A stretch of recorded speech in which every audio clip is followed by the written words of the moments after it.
चालू है हाँ?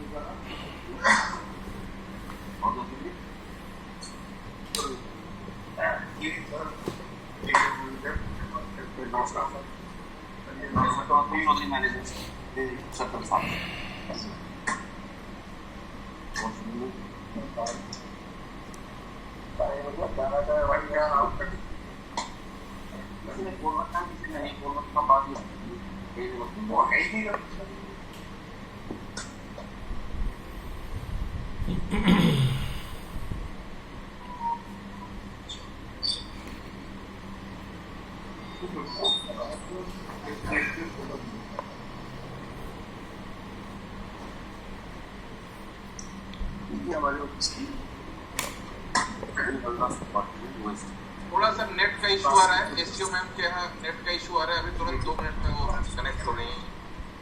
थोड़ा 2 मिनट और लगेगा बस कनेक्ट हो।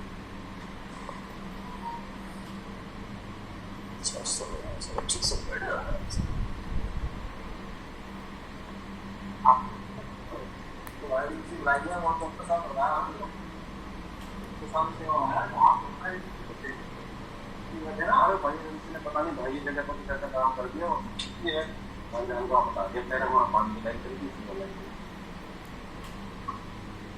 आप सुनो ना भाई सीट पे जान दो भाई एजेंसी है सबको हटा लिया है कि भाई जगह हटा नहीं सकता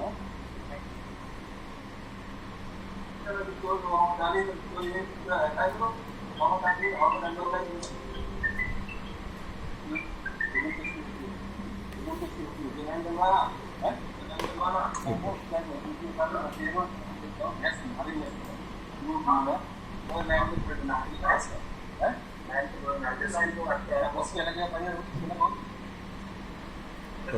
प्रेस कर दो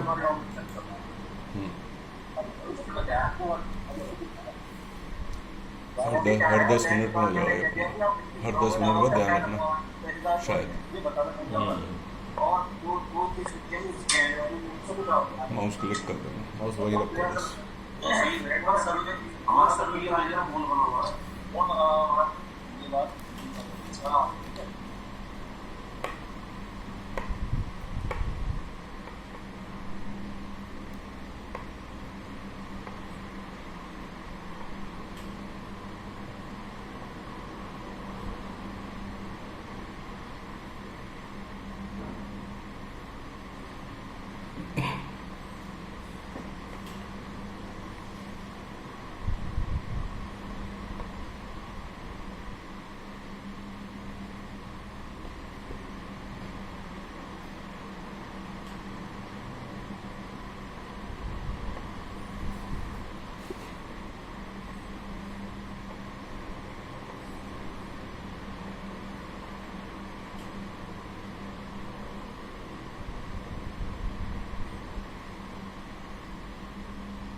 हमारी इतनी क्लियरिटी क्यों नहीं आ रही है? देखो जितने इनका क्लियर सबके क्लियर हुए हैं हमारा ना ट्यूबलाइट पोजीशन पे बैठे हैं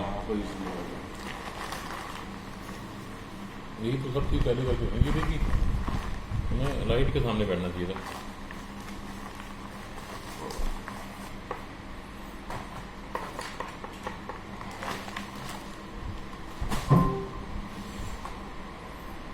ये निकाल जी वो है त्रिपाठी जी ये हाँ ये त्रिपाठी जी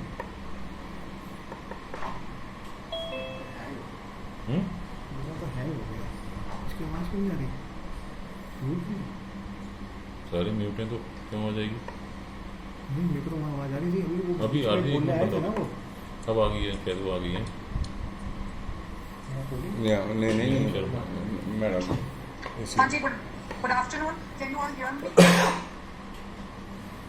मी अनम्यूट कर दो अपने को। हाँ नमस्ते मैम आवाज़ आ रही है आपकी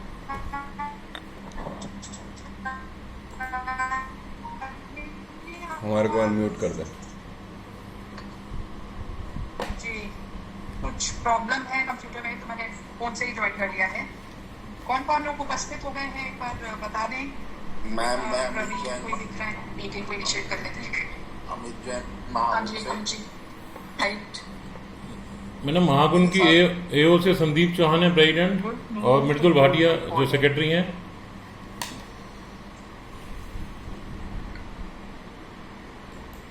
जी जी संदीप जी, जी लोगों का सभी का स्वागत है। सो व्हाट वी डू, हम लोगों ने couple of meetings have happened. हम I think physically भी मीटिंग में आप लोगों के साथ मिल चुके हैं, but issues, many issues which are pending for long. तो मैं ऐसा उसको प्लान करती हूँ मीटिंग को कि सबसे पहले we'll take up issues from AOA's end, और स्पेसिफिक रहिएगा, थोड़ा क्रिस्प रहिएगा। बाय एंड लार्ज हमें पता है, लेकिन पॉइंट टू पॉइंट अगर बात करेंगे तो we'll be able to move ahead towards some kind of a solution. Then we would hear Amit Jain जी से हम उनके responses सुन लेंगे, and authority के कुछ specific issues हैं वो हम flag करें, and then we'll conclude with our conclusive remarks. तो I open the floor. I would request clarification. मेरी एक रिक्वेस्ट है आज की मीटिंग के लिए। आपका कोई स्पेसिफिक एंगेजमेंट है तो बताएं। यस मैम, मेरा ना 1-2 o'clock सुप्रीम कोर्ट की हियरिंग है।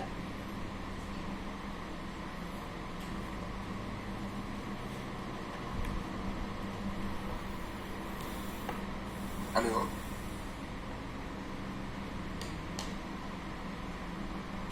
Ma'am, there is the Supreme Court hearing in matter of Amrapali.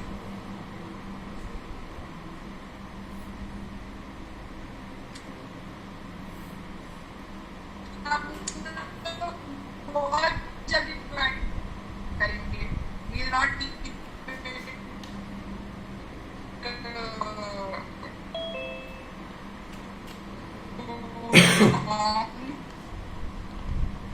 And we are not able to hear you.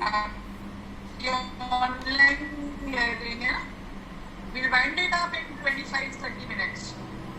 Okay, I have no issues till 1:50. That's what I'm saying. We'll wind it up much before. We'll wind it up in 20-25 minutes.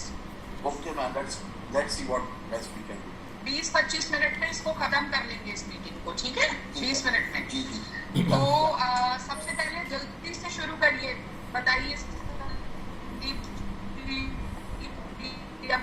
one of you can speak. Madam आपकी आवाज़ ही clear नहीं आ रही, cut cut के आ रही है, हम सुनाई नहीं, समझ ही नहीं पा रहे हैं कि क्या हो रहा है ना। क्लियरिटी नहीं है कुछ भी, तो कैसे शुरू कर पाएंगे इस चीज़ को।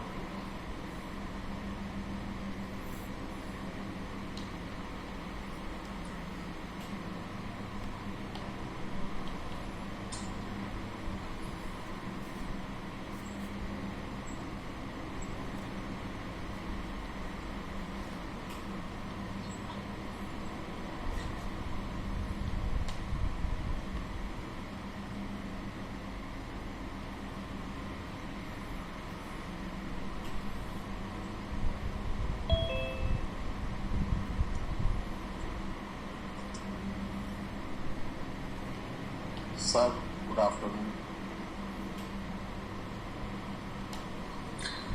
आप मुझे सुन सक रहे हैं? आप आ रही हैं? अब आई नेहा जी आपकी आवाज। Thank you ma'am.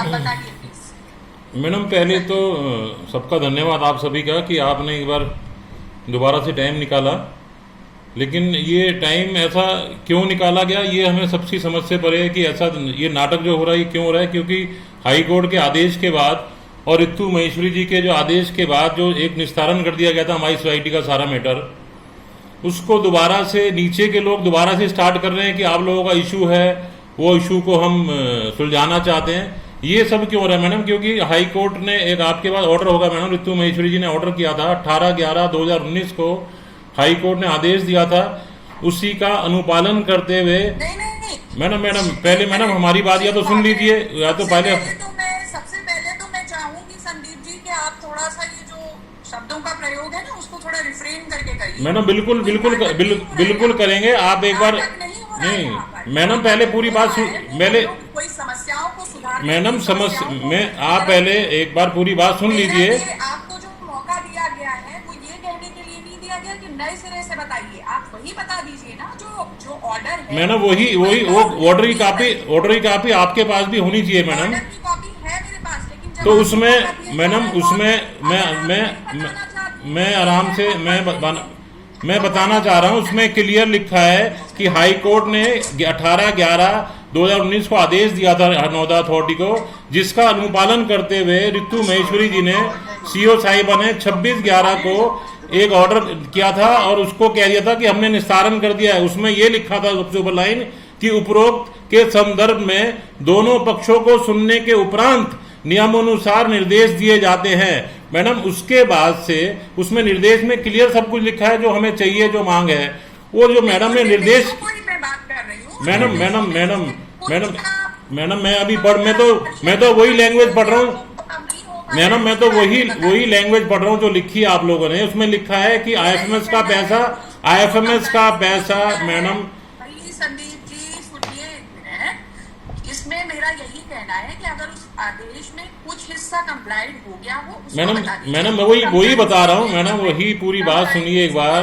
रह गया हो उसे बता दीजिए मैडम वही अभी खाली मैडम हमारे पास अभी खाली मेंटेनेंस आई है, हम खाली मेंटेनेंस लिए बैठे हैं उस और उस पूरे आदेश का बहुत ही आंशिक भाग इन्होंने कंप्लाई किया है, वो है मेंटेनेंस। बस खाली मेंटेनेंस आई है मैडम हमारे पास में। 90% जो चीजें आपने इसमें लिखी है कि 15 दिन के अंदर एओ को आईएफएमएस का पैसा हस्तांतरित होना चाहिए, ये सुनिश्चित करो। 15 दिन लिखा था मैडम ने इसने। उसके बाद इसमें लिखा था जितना ठीक है, उसमें लिखा था कि इसके बाद बिजली पानी सीवर आवासीय परिसर में अधूरे और अनिश्चित का जितने भी निर्माण कार्य हैं वो पूर्ण करें 15 दिन में। मैडम ये 18/11 का ऑर्डर था। हम धक्के 4.5 साल से मैडम यही परेशानी झेलते आ रहे हैं, फिर ये उसके बाद फिर मीटिंगें होती हैं। मैडम इसमें क्लियर लिखा गया आप इसको इस बिल्डर को, और हमने खुद कहा कि मैडम उसके बाद आप इलेक्शन भी करवा दो हमारे उसके अंदर, क्योंकि झगड़े जो चल रहे हैं, जो बिल्डर के गुटबाजी के कारण झगड़े, नफरत फैल चुकी है पूरे नोएडा में। क्लियर मैडम ने लिखा था कि पूरा हैंडओवर होने के बाद आपके सोसाइटी में इलेक्शन होना चाहिए। मैडम आज तक हैंडओवर रुकाने की पूरी कोशिश में बिल्डर लगे हुए हैं। क्यों इन्होंने मैडम की बात नहीं मानी, जिसके लिए आप लोगों को दोबारा से बैठना पड़ा। हम अपना काम छोड़ के बैठे हैं मैडम, हम यहाँ पर लड़ने के लिए एओ में आके हमने ये गलती करी, हम लोगों का फायदा करने के लिए अपना समय खराब करें, आपका समय खराब करें। एक ऑर्डर हो गया, उसका अनुपालन होना चाहिए मैडम। रितु महेश्वरी जी ने हाईकोर्ट के आदेश के बाद एक ऑर्डर कर दिया, उसके बाद बिल्डर इस ऑर्डर को धज्जियां उड़ाते हुए फेंक देते हैं, सुनते नहीं है कि 15 दिन में बोला मैडम ने। कहाँ है वो 15 दिन? इनसे ये पूछा जाए, उसके लिए दोनों पक्षों का झगड़ा कहां से रह गया मैडम? आपने ऑर्डर कर दिया तो दोनों पक्ष तो खत्म हो गए ना मैडम। उसके बाद तो खाली ये पक्ष है, इनको बुला के पूछा जाए कि हमने हमारे ऑर्डर का आपने करा क्या। आपकी बात की मूल भावना आ गई है सामने। अब अमित जी रिस्पॉन्ड। अमित जी बताइए कि नोएडा अथॉरिटी का जो जिसमें 15 दिन के लिए आपको 15 दिन नवंबर 2020 में ये ऑर्डर आपको लेटर हुआ, आपको जो भाग अच्छा लगेगा वो आप कंप्लाई कर देंगे और जो भाग अच्छा नहीं लगेगा उसको आप कंप्लाई नहीं करेंगे। इस तरीके से नहीं चलेगा। Please mute yourself. Sandeep ji please mute yourself. और ये कौन है बीच में? म्यूट करके बैठिए सभी लोग। हाँ जी बताइए Amit ji. Ma'am see we need to understand the order. हमें आईएफएमएस रिफंड करने का ऑर्डर हुआ। आईएफएमएस की फुल फॉर्म जो होती है इंटरेस्ट फ्री मेंटेनेंस सिक्योरिटी होती है। It is taken by a developer in case from an allottee. In case अगर कोई उसका ड्यू रह जाता है तो उसमें से वो रिकवर होता है। तो आईएफएमएस का जो भी अमाउंट है, हमारा जो आईएफएमएस का अमाउंट था जो हमने कस्टमर से कलेक्ट किया था, उसमें से जो कस्टमर का जो ड्यू हमारी तरफ था हमने वो डिडक्ट करके अकाउंट प्रेजेंट किया है। आईएफएमएस का मूल जो डेवलपर जो कलेक्ट करता है उसका पर्पस ये होता है कि अगर कस्टमर का ड्यूरिंग मेंटेनेंस पीरियड कोई अमाउंट आउटस्टैंडिंग रह जाएगा पे होने के लिए तो उसमें से वो डिडक्ट होगा। जो कि हमारे केस के अंदर जितना आईएफएमएस हमने रिसीव किया हुआ था उससे ज़्यादा हमने कस्टमर से रिसीव करना था। तो इट इज़ नो मैटर कि हमने उस ऑर्डर की कंप्लाइंस की, उसी ऑर्डर की कंप्लाइंस करते हुए हमारा जो अकाउंट की शीट बनी है वो ऐसी यही शीट है। आप उसको वेरीफाई कराने इंडिविजुअल कस्टमर का हमने अकाउंट प्रोवाइड कराया उसका 5 साल का, उसके अंदर कोई वेरिएशन है किसी कस्टमर की कोई अमाउंट की, तो वो कस्टमर आके हमें बताए। मैडम मैं बोलना चाहता हूँ, इनका जवाब दो। आईएफएमएस के मामले में बोलना चाहता हूँ मैडम, ये सब बातें इन्होंने ऋतु महेश्वरी के सामने पहले कर चुके बातें हैं। हो चुकी है। मैडम ऋतु महेश्वरी जी ने क्लियर कहा था कि आईएफएमएस का पैसा आप पूरा का पूरा हैंडओवर करेंगे एओ को। ये सब हो चुका है बातें। ये सब बातें हो चुकी हैं, जो दोबारा 6 महीने बाद ये जो सर अमित जैन जी नई बातें कर रहे हैं, क्लियर मैडम ने कहा था। इन्होंने उसके बाद मैडम ये कहा था कि मैं 15 में तरफ से बात कर रही हूँ संदीप जी, जरा शांत हो जाइए। आप ही की तरफ से बात कर रही हूँ। जी, जी, जी। ये बताइए अमित जी, अब एक ऑर्डर हुआ है, उसमें आईएफएमएस आपको हैंडओवर करना है। अब उसकी व्याख्या और विश्लेषण आप मतलब आप एक कॉम्पिटेंट अथॉरिटी मैम आपकी आवाज व्याख्या और विश्लेषण की इसका ये है कि आईएफएमएस की डेफिनेशन क्या होती है, वो सब जानते पूछते हुए ऑनरेबल का विश्लेषण करना at this junction, this is not called for. Yes. Nearly reaching 1 year और एक ऑर्डर जो आपको दिया Unmute जाना कर। है बाय अथॉरिटी, वो आप कंप्लाई नहीं करते हैं और उसमें आप नए सिरे से आपकी विश्लेषण जोड़ देंगे और हर स्टेज ऑफ मीडिएशन पे एक आपकी नई परिभाषा आ जाएगी। हम नहीं इसको एक्सेप्ट कर सकेंगे। थैंक यू आप इसको मैडम। कब तक हैंडओवर करेंगे? जो 15 दिन को आप 15 महीने लगा के दे रहे हैं, क्या ये मामला मतलब अनएंडिंग है, इनफाइनाइट है, बिल्कुल इंडेफिनिट है? इसमें अमित जी नए सिरे से आप विश्लेषण नहीं कर सकते कि आपको हैंडओवर करना है तो आप करना है उसको। आप कि मैं इतना काटूंगा, इतना रखूंगा, इतना नया ऑडिट होगा, ये नहीं हो जाएगा। आपको जमा करना है, इनको जमा करना है। दूसरे इश्यूज बाद में आते हैं कि ये जो एओए है उसका इलेक्शन होना है नहीं होना, तमाम गुट है इसमें, वो sector irrespective of all that आज की डेट में ये एक जाना हुआ प्रतिष्ठित एओए हमारी नजर में ये एओए है। आप इसको हैंडओवर करिए, बताइए भाई। बस ये मीटिंग्स का मतलब यही निष्कर्ष नहीं निकलना है कि 15 मिनट हम लोग प्रवचन करके चले जाए और अल्टीमेटली हो कुछ नहीं। यस। आप नहीं, मैं कुछ तो इसमें आप आंशिक मैम आपको एक चीज तो वो करनी पड़ेगी ना। अगर हमने एक चीज का अकाउंट्स देना है तो अकाउंट्स के हिसाब से होगा ना। अगर एओ के पास हमने पैसे देने हैं और हमने जो लेने हैं वो किससे लेंगे हम? From whom that money will be collected by a developer? नहीं, आपने तो ऑलरेडी कलेक्ट कर लिया, आपका तो कॉर्पस है आपके पास ना। जो आउटस्टैंडिंग ड्यूज हैं वही हमने कलेक्ट किया है ना। उसमें से हमने कोई उसके अंदर आर्बिट्री फिगर नहीं है। जो हमारा कस्टमर से एग्रीमेंट है उस एग्रीमेंट के अगेंस्ट वो जो एग्रीमेंट के अगेंस्ट में आपने कलेक्ट किया, आप कलेक्ट कर उसको मेंटेन करने के लिए धनराशि यूज होगी। मेंटेनेंस का जो पार्ट है, अब ये अगर पेमेंट करने को ये जिम्मेदारी एओए पर आ गया है, अपार्टमेंट एक्ट के तहत ये एओए गठित हो गया है, तो ये एओए अब उस मेंटेनेंस धनराशि से नियमों की परिधि में जो करना है इसको वो आगे काम करेगा। इसमें मतलब इसमें क्या बहस की बात है? मैम बहस की बात इसमें नहीं है। बहस की बात इसमें पॉइंट जो है वो ये है कि अगर किसी कस्टमर ने मेंटेनेंस के पैसे नहीं, you need to understand Neha ma'am, there are few customer जिन्होंने पैसे दिए, देयर आर फ्यू कस्टमर जिन्होंने पैसे नहीं दिए। ठीक है, जिन्होंने नहीं दिया क्या करना है उनके साथ? जिन्होंने नहीं दिए उनका पैसा जो आईएफएमएस है उसमें से डिडक्ट होगा ना उनका पैसा। मैडम मेरे को यहाँ कुछ बोलना है। मैम हम If you permit. वो पैसा कहाँ से रिकवर करेंगे? You need to मैं बताता हूँ कैसे रिकवर करेंगे। आईएफएमएस जो है, आईएफएमएस ठीक है। इस पॉइंट पर चलिए पॉइंट टू पॉइंट बात करते हैं। इस पॉइंट पे respond please. Ma'am Mridul Bhatia ma'am, मैं आपको बताता हूँ, मेरी बात को बहुत ध्यान से सुनिए। ये अमित जैन जी पिछले 4.5 साल से अपने हर प्रोजेक्ट में पिछले 10 साल से कर रहे हैं। मैं उसमें नहीं जाना चाहता। अब मैं बताता हूँ आईएफएमएस का खेल क्या करते हैं ये लोग।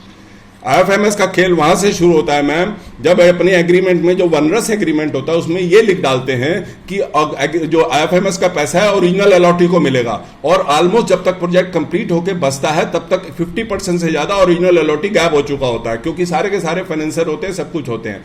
तो उसके बाद ये खेल शुरू होता है। उसके बाद इनको मालूम है कि ये कॉपस के रूप में नहीं देंगे, तो ये लोगों को सोसाइटी के अंदर अनरेस्ट क्रिएट करवाते हैं। 200-300 लोगों को ये भड़काते हैं कि हम आपके इंडिविजुअल अकाउंट में देंगे। एग्रीमेंट में भी इंडिविजुअल अकाउंट्स में लिखते हैं। सबसे पहले तो यूपी अपार्टमेंट एक्ट की भावना के साथ खिलवाड़ करते हुए ये एग्रीमेंट में लिखते हैं कि आईएफएमएस का पैसा इंडिविजुअल अकाउंट्स में जाएगा। ऐसा कैसे पॉसिबल है कि ये अगेंस्ट एक्ट लिख देते हैं और एग्रीमेंट साइन करते हैं और विद इम्प्यूनिटी करते हैं और करते चले जाते हैं लगातार पिछले 15-20 साल से, जब से ये प्रमोटर बने हैं।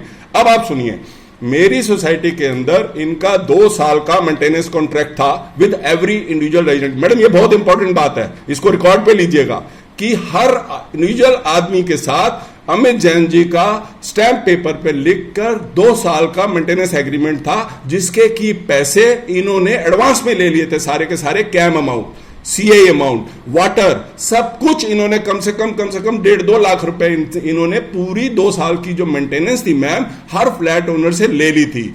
और उस मेंटेनेंस एग्रीमेंट में जो कि टोटली वन साइडेड था, फिर भी हमारे लिए बायर्स के लिए एक रेमेडी छुपी हुई थी, क्योंकि वो उससे बियॉन्ड नहीं जा सकते थे। उसमें एक चीज लिखी हुई है अमित जैन जी ने, ये अपने वकीलों से पूछ लेंगे, तो उसमें लिखा हुआ है कि near the expiry of this agreement promoter has to seek consent from individual flat owners to continue maintenance और not, which he has never sought. और उसके बाद लिखा हुआ है कि जैसे ही 60% ऑक्यूपेशन होता है एओ बनानी जरूरी है, जो हमारे यहां बनी। लेकिन एओ बना के क्या सिर्फ ढोल बजाएगी? एओ क्या करेगी? सोसाइटी हैंडओवर होगी, विद इन डीम्ड हैंडओवर माना जाता है। अगर अमित जैन जी को मेंटेनेंस नहीं मिल रही थी कुछ लोगों के द्वारा, तो अमित जैन जी क्यों फोर्सफुली कंटिन्यू कर रहे थे, जबकि इनका हमारा एग्रीमेंट ही खत्म हो चुका था पिछले 3 साल से। 1 मिनट अमित जैन जी, मैंने आपकी पूरी बात सुनी, मेरी बात सुनिए। अमित जैन जी सुन लीजिए, this is part of the document, record पे आएगा ये सब कुछ।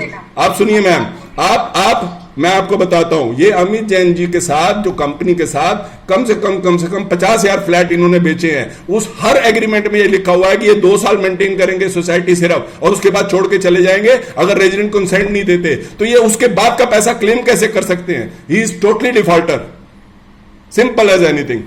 मैडम जैसी मेंटेनेंस हमारे हाथ में आ गई तो ये कहते हैं पिछला बकाया है। हाँ। अगर ये मेंटेनेंस टाइम चला रहे थे 3 साल से, उसमें क्यों नहीं इन्होंने लोगों को भेजा? क्यों नहीं ली? कृथु महेश्वरी जी के सामने इन्होंने सारी बातें मैडम ये रखी थी, इन्होंने सब खारिज कर दी कि आप क्यों चला रहे थे ये, अगर सोसाइटी अगर आपको नुकसान लॉस हो रहा था तो क्यों चला? ये कहते हैं किसानों को मुआवजा था, उन्होंने कहा क्यों नहीं लिया आपने लोगों से किसानों का मुआवजा?